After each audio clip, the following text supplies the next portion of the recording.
Assalamualaikum warahmatullahi wabarakatuh.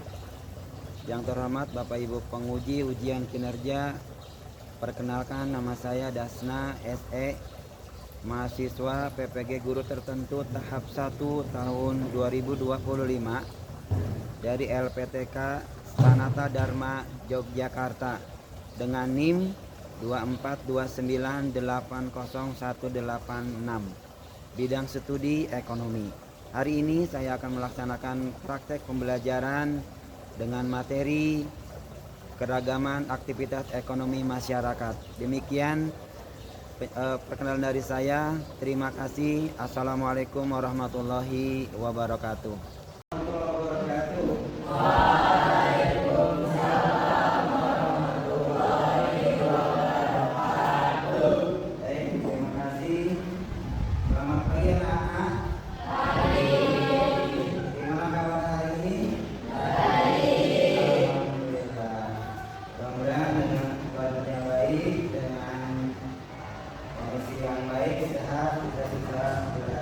Sebelum memulai aktivitas pembelajaran kita hari ini, seperti biasa pertemuan kemarin, terlebih dahulu untuk nama yang Bapak panggilkan, angkat tangannya. Absen pertama Kalisa Kanitania, ada? Hadir. Kemudian kami tutup ya. Kemudian Karis Kerim Amalisa, ada? Kemudian Devanda Siva Anggita, hadir. Kemudian Fahri Dwi Putra, ada. Kirania, ada. Muhammad Aditya, hadir. Raka Arhana, kemudian Rahmawati Dewi, Adisya Devina, hadir. Alfat, ada. Alfiana Faina, ada. Akira, baik, terima kasih. Mudah-mudahan hari ini kita bisa mengambil banyak pelajaran dari apa yang akan kita pelajari hari ini. Terima kasih untuk hari ini. Untuk memulai pembelajaran, sebaiknya kita berdoa terlebih dahulu, dipimpin oleh Pak Hari. Silakan Pak Hari dipimpin doanya.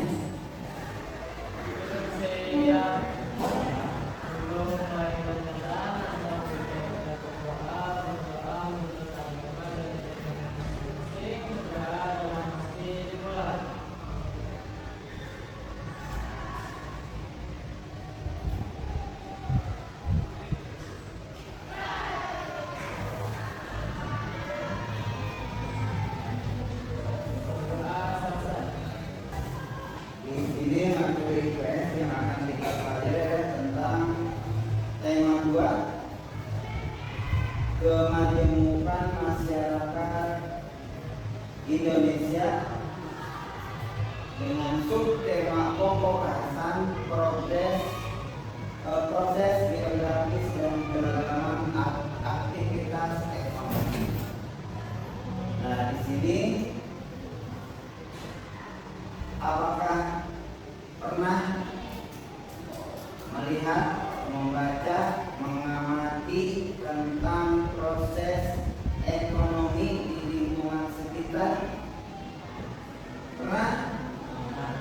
Nah, oke, baik. Kita lihat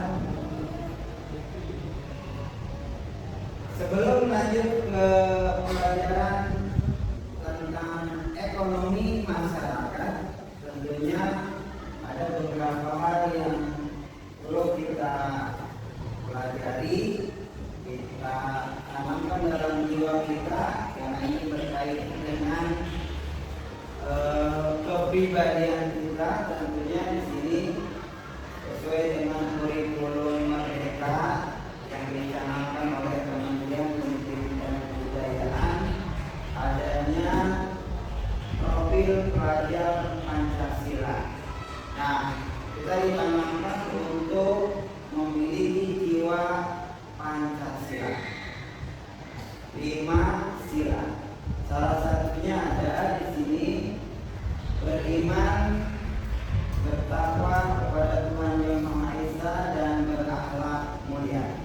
Ini prinsip Pancasila dari sila ke-1, ketuhanan yang Maha Esa. Kemudian yang kedua ada kemandirian atau mandiri. Nah, di profil Pancasila, mandiri itu sangat diperlukan. Jadi kalau kita dalam situasi dan kondisi terpepet atau mungkin ekonomi kita lagi turun, maka diperlukan kita untuk mandiri. Mandiri untuk berusaha, mandiri untuk mencari, mandiri untuk mengelola.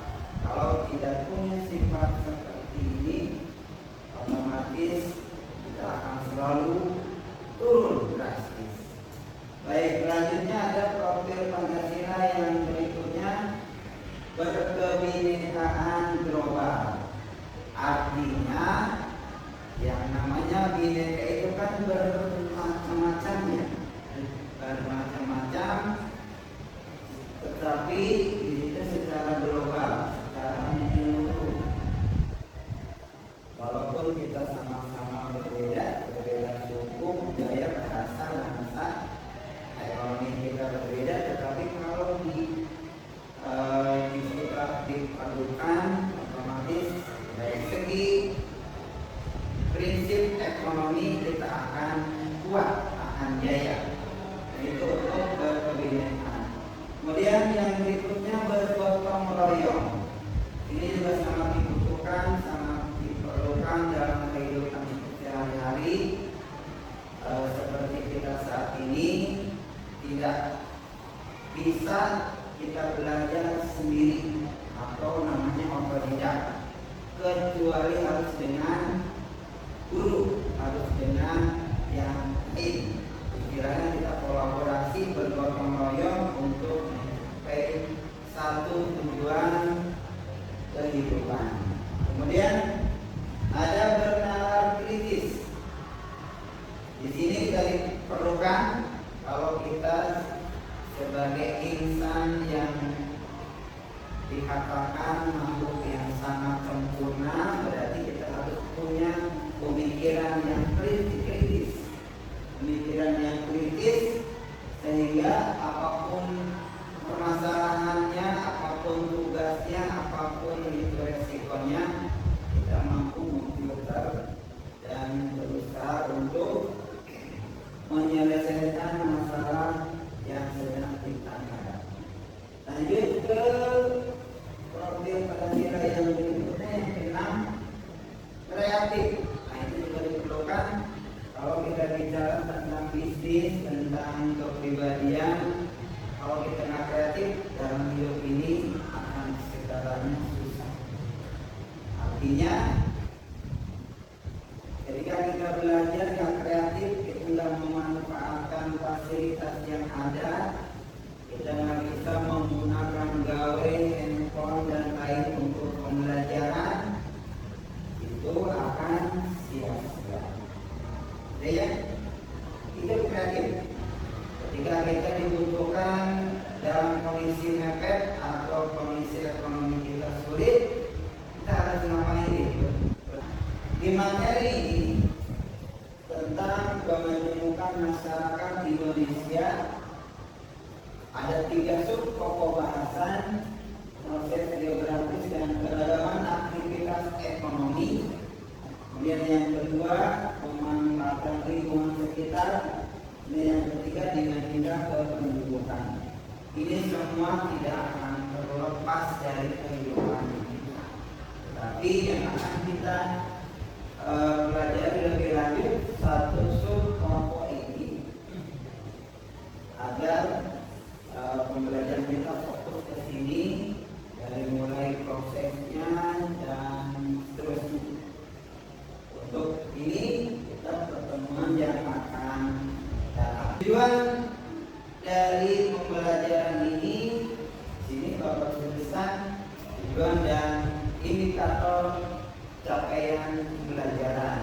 Yang dimaksud di sini adalah setelah mengikuti pembelajaran ini, peserta didik diharapkan mampu yang pertama mendeskripsikan keragaman bentuk-bentuk bumi terhadap keragaman aktivitas ekonomi. Yang berikutnya mendeskripsikan keragaman dalam kehidupan sosial masyarakat Indonesia.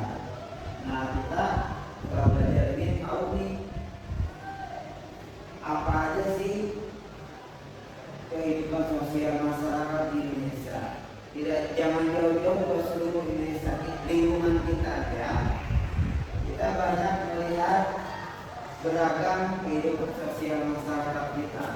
Ada yang kehidupannya dari mencari rongsokan, ada yang kehidupannya kita dengan jualan, ada yang kehidupannya dengan ojek, ada kehidupannya dengan jadi kuli numpang atau jadi kuli bangunan. Itu keragaman sosial masyarakat. Kemudian yang berikutnya kita belajar menganalisa antara proses interaksi masuk dan berkembangnya agama Islam di Indonesia. Ya, di sejarah di IPS sudah dipelajari ya. Kemudian berikutnya terakhir diharapkan bisa merencanakan ide pengembangan sebuah usaha dagang dalam mendukung perdagangan antar pulau. Ini tujuan atau indikator capaian pembelajaran yang diharapkan dari pertemuan ini. Jadi kita lanjut dulu. Nah, ini ada beberapa pertanyaan yang mungkin bisa dijawab nanti setelah materi selesai. Pertanyaan pertama, bagaimana bentuk muka bumi di Indonesia berbeda-beda? Jawabannya iya. Dari sini aja kita berbeda ya. Kita ke arah mana tuh? Pondok Mutiara Gading. Dari sini Titian Ilmu, ternyata Titian Ilmu apa namanya? Tit Amas turun dan turun ya. Kemudian ketemu kali naik lagi. Ini udah berbeda. Ini berarti untuk muka bumi Indonesia adalah ada turun naik seperti itu. Kemudian yang kedua, bagaimana bentuk muka bumi yang ada di Indonesia secara umum? Ada lautan juga di dalamnya ya, laut dan sebagainya. Dan yang ketiga pertanyaannya, bagaimana keragaman bentuk muka bumi dapat berpengaruh terhadap aktivitas ekonomi penduduk sekitar? Jawabannya iya. Semakin jaraknya jauh, semakin dia menuju pegunungan, itu akan dampak ekonominya juga sangat luar biasa. Berarti aktivitas ekonomi penduduk di sekitar juga berpengaruh. Jadi biaya kirim, biaya angkut, biaya produksi, biaya panen, biaya jualnya juga tinggi. Kemudian yang berikutnya, pernahkah kamu mengamati kegiatan ekonomi di lingkungan tempat tinggalmu? Jawabannya pernah ya. Banyak aktivitas ekonomi di lingkungan kita sering temui, ada yang jual nasi uduk. Nah, kita lihat kebudayaan sumber daya alam Indonesia. Kita simak dulu beberapa tadi sumber kekayaan di Indonesia kan banyak. Ini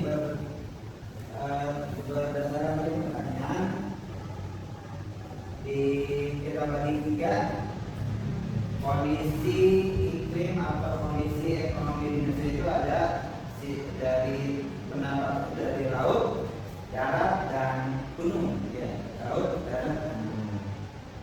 Coba kita lihat, kita perhatikan, kita simak sama-sama. Ya. Indonesia terkenal sebagai negara yang penuh dengan sumber daya alamnya. Berbagai sumber daya alam bisa dimanfaatkan. Apa saja ya? Kita cari tahu yuk. Hutan di wilayah Indonesia ini adalah hutan terluas ketiga di dunia loh. Luas hutan di Indonesia tahun 2000 ada sekitar 99 juta hektar.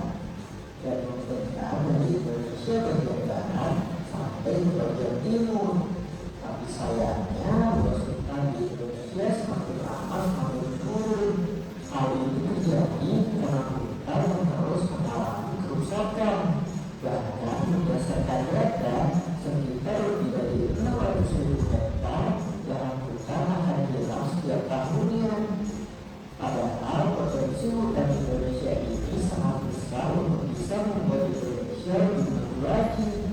Karena ada berbagai manfaat dari hutan ini, seperti kayu yang digunakan, dan juga hewan dan tumbuhan yang berasal dari hutan ini sangat penting untuk menjaga keseimbangan lingkungan hidup. Kelautan. Sejak dulu Indonesia sudah dikenal sebagai negara maritim karena wilayah Indonesia ini sebagian besarnya terdiri dari lautan. Selain luas, lautan di wilayah Indonesia juga memiliki berbagai jenis ikan. Potensi ikan di lautan Indonesia ini sudah mencapai 6 ton setiap tahunnya. Dan potensi ini membuat Indonesia berada di urutan keempat pada tahun 2009. Minyak bumi. Minyak bumi merupakan cairan kental berwarna coklat gelap atau hijauan yang sangat mudah terbakar ini berada di lapisan teratas dari beberapa area di permukaan bumi. Minyak bumi ini masih cukup sering digunakan sebagai bahan bakar pembangkit listrik di Indonesia. Potensi minyak bumi di Indonesia ini terus mengalami penurunan setiap tahunnya. Baik, untuk tadi sudah sedikit bisa dipahami ya, sudah sedikit dipahami. Walau ada banyak kendala, seperti ya, insya Allah mudah-mudahan video yang ditampilkan bisa sedikit memberikan gambaran bahwa kondisi geografis Indonesia, kemudian ada lautan, tumbuhan dan lainnya, sehingga bisa mempengaruhi aktivitas ekonomi secara massal. Baik, untuk selanjutnya kita akan berdiskusi membicarakan menyelesaikan masalah yang tadi dikerjakan dalam bentuk video, tapi diterjemahkan ke dalam bentuk pertanyaan. Ini ada lembar aktivitas pertama, nanti dibuat per kelompok jawabannya. Kemudian ini petunjuknya di lembar aktivitas pertama. Dari tujuan yang pertama adalah menjelaskan perbedaan cuaca, iklim dan unsur-unsur serta waktu pengamatannya. Ini tujuannya. Dan yang kedua, mengidentifikasi unsur cuaca, udara, tekanan udara dan lainnya, sampai menunjukkan sikap bulan terhadap lingkungan dengan cara menjaga kesehatan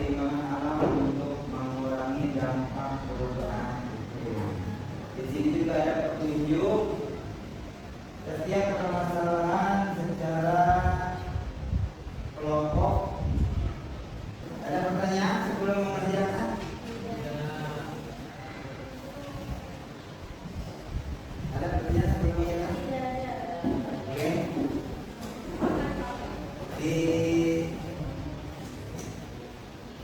namanya juga namanya ada soalnya pertanyaannya di bawah di belakang. Kemudian ini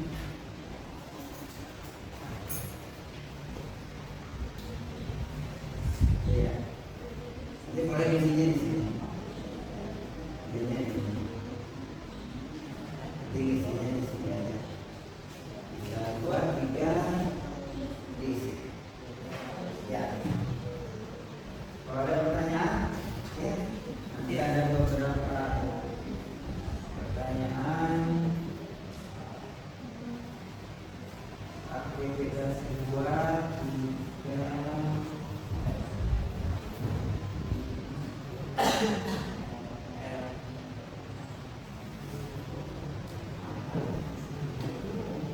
Oke, yuk nanti setelah itu kita ke sini. Silakan berdiskusi dulu. Berdiskusi.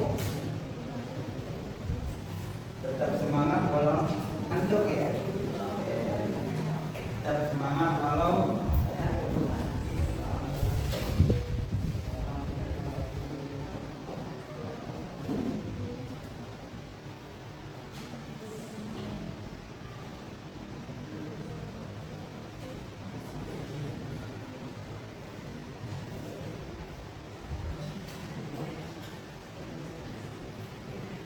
yang tulisannya bagus yang ini.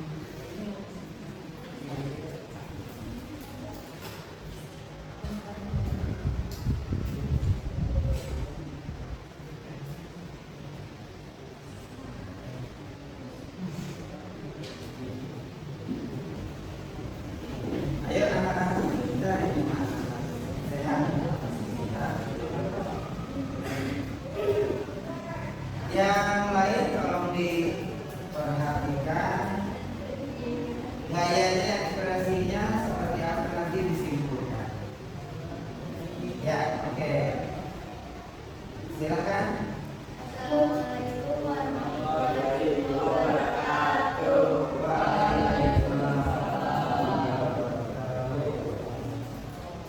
Berdirinya rombongan di sini untuk berpresentasi bukan untuk berekspektasi ini karena berekspektasi yang membuat kita sakit hati. Maka dari itu kita akan melanjutkan presentasi kita.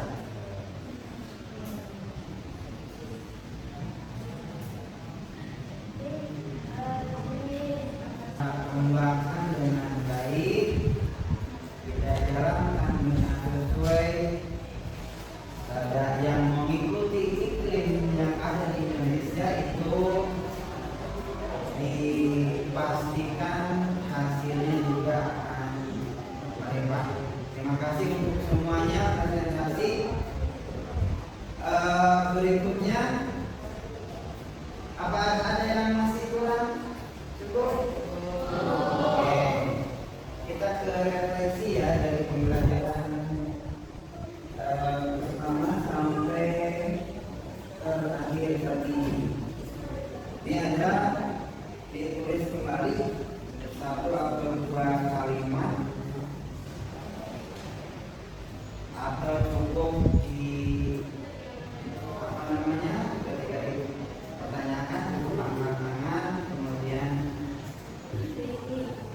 apa saja yang dipelajari hari ini. Coba jawabannya apa? Hari ini kita belajar tentang psikologi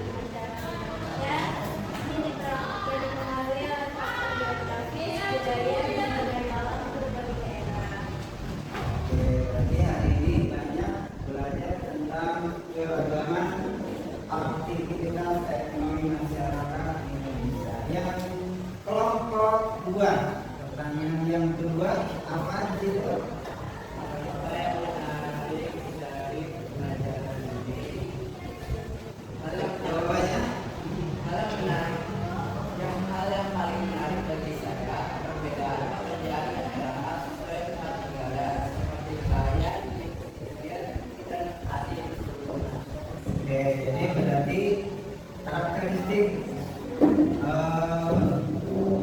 wilayah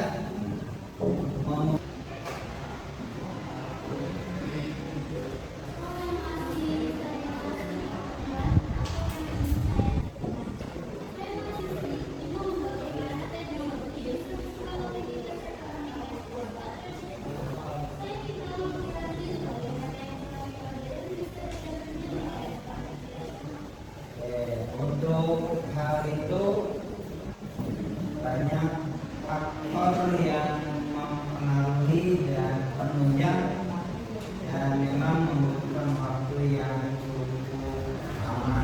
Belajar untuk membuat teknologi terbarukan dalam mengelola perekonomian khususnya di lingkungan masyarakat kita. Dari awal sampai akhir materi yang telah kita pelajari bisa disimpulkan. Yang pertama, keberagaman kehidupan ekonomi sebagai cerminan kondisi geografis. Ya.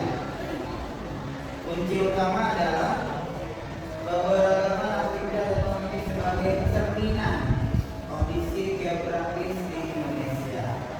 Yang kedua, faktor sosial budaya mempengaruhi aktivitas ekonomi. Betul. Dan yang ketiga, pentingnya kerjasama dalam keberagaman ekonomi. Betul juga. Dan terakhir, tanggung jawab bersama dalam memajukan ekonomi masyarakat. Jadi bukan hanya individu dalam memajukan ekonomi, tetapi kita juga harus terus berkolaborasi, menyumbang walau cuma penyelenggaraan sedikit. Baik, barangkali sampai di sini ada yang kurang dimengerti. Semoga pelajaran ini membuat kita termotivasi untuk bisa mengembangkan diri berikutnya dan mengembangkan penghasilan khususnya di bidang ekonomi kita, dan umumnya mudah-mudahan ekonomi masyarakat Indonesia semakin berkembang. Demikian yang bisa dipelajari hari ini. Sebelum ditutup, kita doa terlebih dahulu dan Ibu Bin boleh?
Barangkali ada hal yang kurang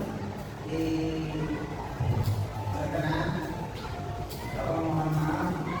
Barangkali nanti kita bisa belajar bersama untuk lebih dicari lagi, lebih lagi di masa yang akan datang, di pertemuan yang akan datang. Dari Bapak